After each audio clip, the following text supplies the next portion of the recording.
Hi friends, I'm Shy Fox and I'm a full-time freelance artist. I make videos on how to grow as an artist online, speed paints, and art tutorials. And today we are making a video on how to draw eyes for chibi characters. So that's what we're going to be doing.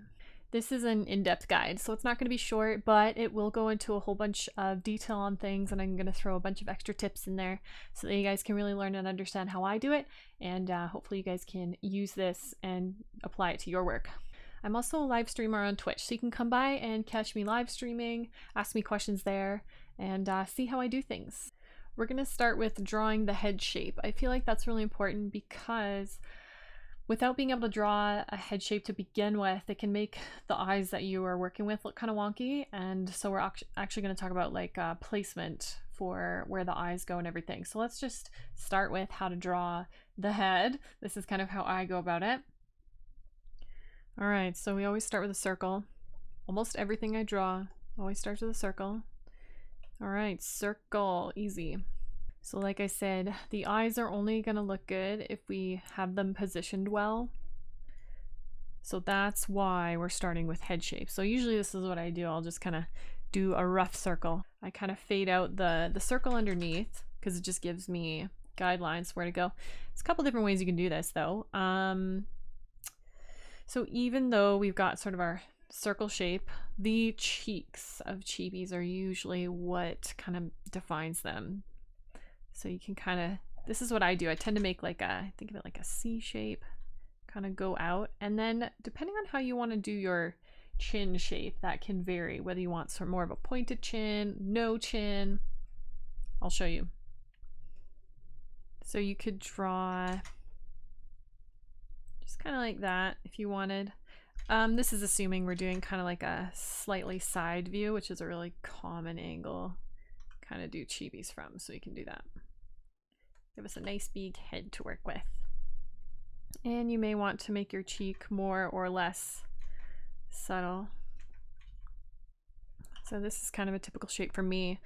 The other sort of thing you can do, and I like this look too, is where you kind of give a bit of a chin. So there comes a bit of a point. So instead of just being rounded, you get a bit of a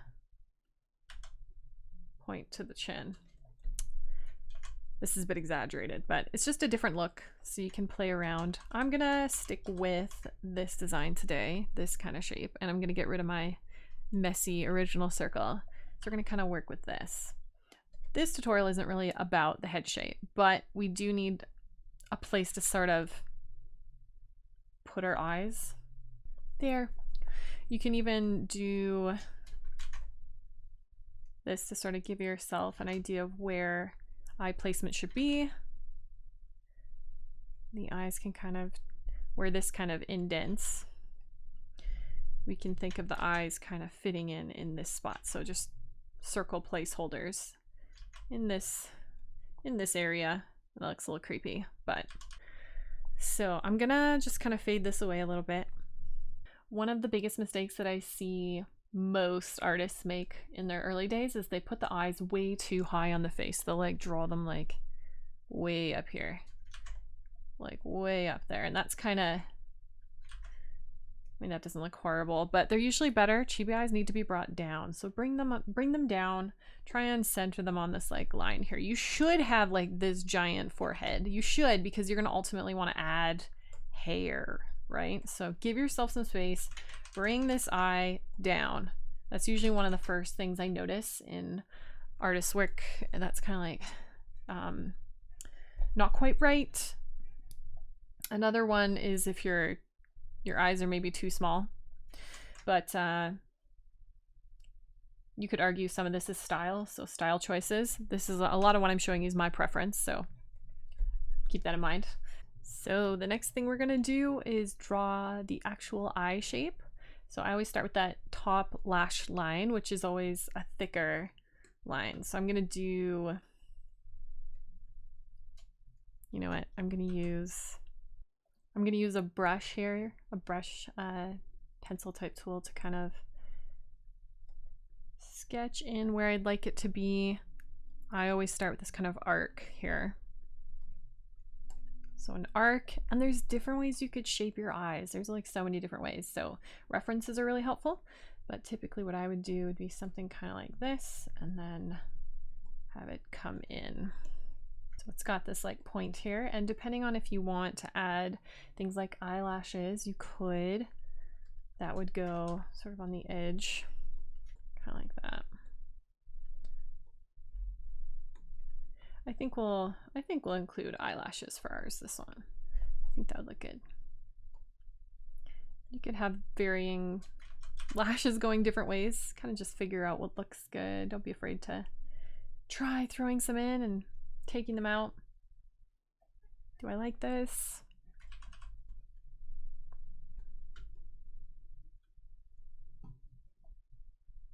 Just gonna shape this up because it's kind of looking a little, lines are a little thick, so let's try that. Sometimes you might need to rotate, like not quite drawing that exactly the way you want, so we're gonna rotate that. There we go, it's a little better. It's definitely looking better.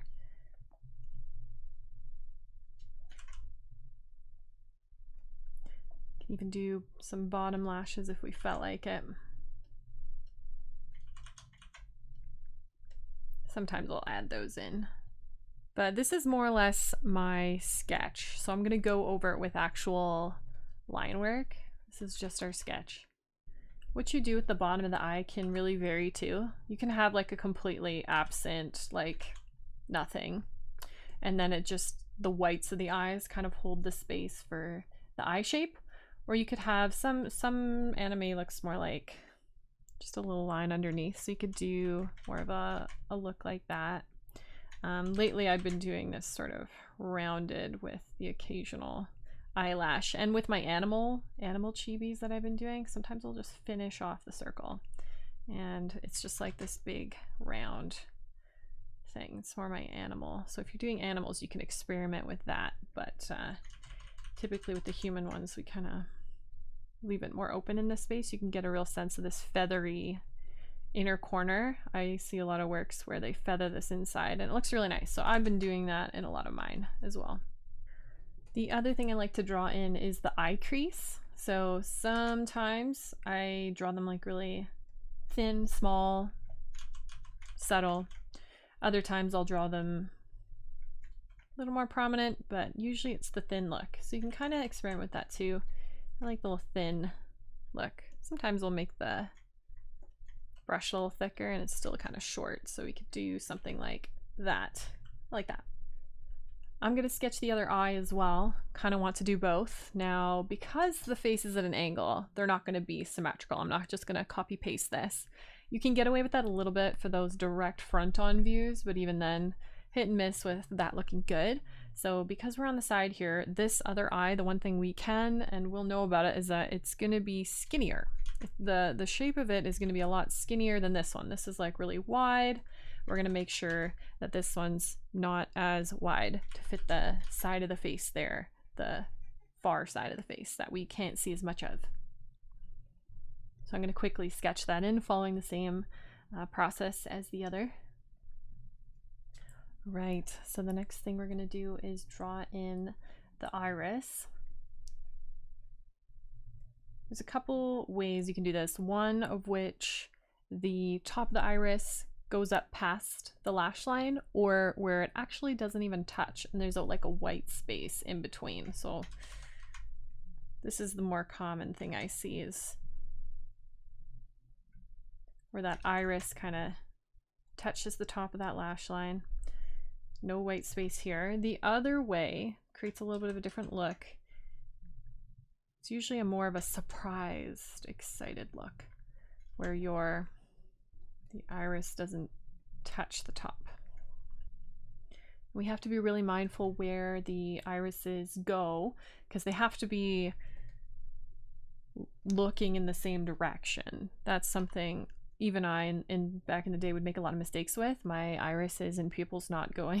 It seems obvious, but you'd be surprised that maybe you're not doing it properly and you're wondering why your eyes look weird. So something to be mindful of. So I'll just kind of sketch in the pupils too.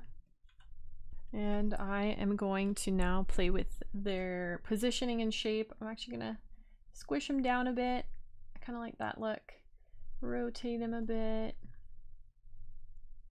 Bringing them down on the face is never a bad thing, but we won't go too far. But when I see them up here, I'm like, you know, bring them down. Just do it. Bring them down. Okay. Just gonna put in some pretend highlights to kind of plan out how it might look. This is all still sketch stages. We haven't even thought about line work. That will be next. So there's our sketch of the eyes. Let's put the eyebrows in. Once you're done your sketch, turn down that opacity so that you can do a line work over top of it. So I'm going to do mine. Some people like to have different colored sketches from their line work so it doesn't like confuse them, which I do that sometimes. Okay, whatever you're using, if it's just a pencil tool or some kind of line work tool or vector tool, I'm just gonna get started. Doesn't really matter what kind of layer you use for your line work, but it's gonna be the cleaner, more solid version of your sketch. So I'm gonna use my line work tool. I'm using Paint Tool Side 2 for now, so let's shape in these, get that eyeliner in there. One thing I do too, because I like to have a fuzzy look on that inside corner, I'll take like a brush tool and try and make it look nice and fluffy fuzzy on that inside corner. And I like to use the brush tool to get a similar kind of feather sort of feel to the eyelashes. I think that looks good, and if you deviate from your sketch a little bit, great. It's just more refining of your drawing. So for the eyes, I kind of go back and forth between a more solid line and a feathery, softer kind of line with a brush. I actually make a separate layer for the iris altogether as well, because sometimes, or a lot of the time, I'll color my iris line work to match the color of the eye, basically. Okay, I'm actually going to merge my eye line work together there and do the other side. Lately I've been doing just a ring around the pupils so I can change how I color inside of them. It also gives the option to color the ring of the pupil differently if I wanted to, which I might actually do for this. I'm gonna use my brush tool for these too. You could do soft brush strokes for these, or you could use your actual solid type of lines instead if you wanted to do that. You could. Maybe I'll do that instead for the eyebrows. That looks nice too. So we can get rid of our sketch layer now. We have our line work pretty good, ready to go. One thing I do is I put all my line work in a folder together, and I'll even name it like eyes line work, LW or something. So all my eye line work is together. And in this program, you can create a selection source with a folder. Just click the selection source button on the folder. You get a little green wand saying to the program that that is the group of layers that we are selecting from. So if we use like a bucket tool, we can change this selection source to specified layer, which is actually this folder, because that's what we told it. And I have this on transparent area, so it's going to pick based on transparent area there. So I find it easy to start with the whites of the eyes. See, we can click that. My background is slightly gray to work on because it's a little easier to look at than a bright white, and I like to do that like on my streams and stuff so that my audience isn't staring at like a bright white background all the time. I left this open so there's no line work to stop that and shape that, so I'm actually going to have to manually draw this part in. So I'm going to do that, and it can be messy underneath because I'll make the iris color layer go over top of it. All right, and for fun, we could do like purple eyes. We could do blue. Blue is a really common color of eyes that people work with, so maybe I'll do blue. And it is important that your color layers are separate from your line work layer. So I might even name this one Eyes Color. I'm just gonna fill my pupils in black now. I'm looking at this and I feel like I need to bring down the top of the iris on this side so that it matches this side. It's looking a little wonky. And that's the beauty of it. Go back and change it anytime. You might have to redraw depending on how you did yours, but I'm not really gonna have to do that. I'm gonna add my highlights. Often I'll do the big highlight. Usually there's like one big highlight in Chibi eyes. I'm gonna do it a little smaller this time. And I like to have kind of a small one over here, big one, small one. I don't always do things in order either. At this point, I just feel like I want to color my line work. I want to go over it. I want to bring some red into the corners. I like to do this, bring a little bit of red in.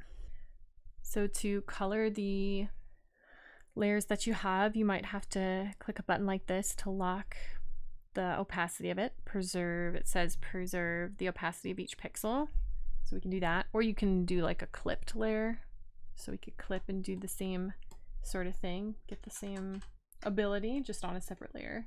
Because then you can check like, I like it or I don't, and you can merge it when you're ready type of thing. So that looks good. I'm also gonna change the color of my irises. Let me go darker than that. Not bad. Something tells me our pupils are not quite right as I'm trying to like teach about pupil placement. But that's the fun thing. We can move them at any time. So let's move them before we get too far here. And move them up just a little bit. I like that better. All right, so the next thing we're gonna do is add sort of a shadow layer in our iris and in the whites of our eyes. So I'm gonna take blue, pick something darker. I'm actually clipping this onto the blue eye layer. And I'm just gonna kind of make a shape, slightly curved like that on either side. I'm gonna do the same thing with the grays of the eye. Should be shadow here, but what I'm gonna do, there's some gaps I need to fill in. Get some of those gaps. Okay, I'm gonna fade it out a little bit. I'm gonna take my white and preserve the opacity of this so I can just draw here and lighten that a bit. There we go. I then like to take our base eye color, which is the light blue, and put it at the top of the eye. Create sort of a reflective look. You can even kind of erase it a little bit. Erase it from the middle, just erase a little bit. Do like a airbrush erase almost. To create a bit of that effect. That looks cool. And I guess this is kind of the point at which you get to play. You get to play around with the inside of the iris because there's so many different things you could do. I'm going to change my pupil to have a bit of a cyan ring around it. I think that might look really neat. So I've done that kind of look before. I quite like that look. With the pupil itself, I'm going to fade with an airbrush a little bit inside of it, lighter at the bottom. That might be too much. I'm going to do a little less than what I had. That looks good. I'm going to take my cyan blue again and I'm going to make sort of bubbles. I like to do a big bubble down here, not quite touching the bottom, not quite touching the pupil, like that. And then I do other bubbles, kind of peanut shaped, I like to think of it. Little blob kind of going up around, and then it can turn into a smaller blob dot. And it's okay if the other highlight overlaps. I'm going to move this down. It's meant to, that's fine. Peanut blob.